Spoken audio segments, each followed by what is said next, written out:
Le roi Buchanan-Dzar, c'est un homme qui est extrêmement puissant, mais aussi qui est très orgueilleux. On s'aperçoit que Dieu veut lui parler à plusieurs reprises en travers des songes et des visions. Il semblerait que le roi ne veut pas écouter. Un jour que le roi est dans son palais paisiblement, une nuit, Dieu lui donne un songe. Et là, on s'aperçoit que Buchanan-Dzar est troublé en travers ce songe parce qu'il a une telle importance et il ne sait pas qu'est-ce que ça veut dire. Dans le royaume, il y a des magiciens. Il les fait venir. Et puis, il leur explique le songe. Aucun de tous ces hommes sont capables de lui donner l'interprétation de son songe. Et là, il sait que dans le royaume, il y a Daniel. Daniel, c'est l'homme qui porte Dieu dans son cœur et qui sait interpréter les songes. Il fait venir Daniel. Et quand Daniel est là, il prend beaucoup de temps pour lui expliquer dans les détails le songe. Et quand il lui explique le songe, on s'aperçoit que Daniel est perturbé par ce songe. Daniel est pensif, Daniel reste quelque temps. Et Buchanan-Dzar le voit et il lui dit « Parle !» Et alors là, plus que le roi lui a donné l'autorisation de parler, Daniel sait ce que le songe veut dire. Il dit au roi, il dit « Ce grand arbre que tu as vu qui était majestueux,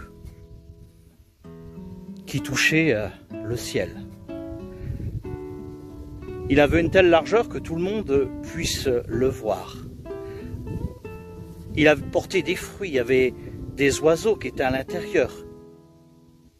En dessous, il y avait des animaux qui se nourrissaient.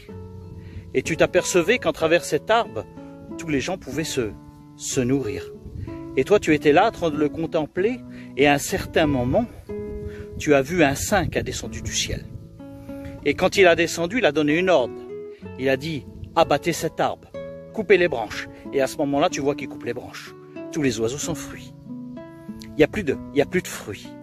Il dit, vous allez couper l'arbre, mais vous allez laisser le tronc. Vous allez l'enchaîner. La rosée tombera sur lui. Il se nourrira comme les bêtes des champs. Ô mon roi, c'est de toi que le songe parle.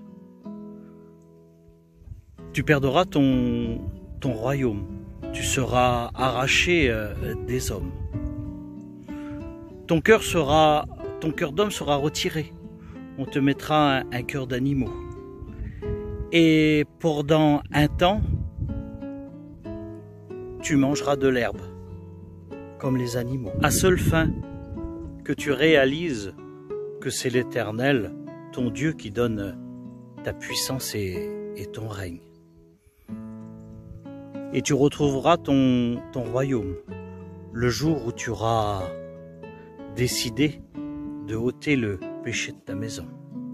Ce récit a été abrégé, mais tu peux le retrouver dans son intégralité dans Daniel, chapitre 4.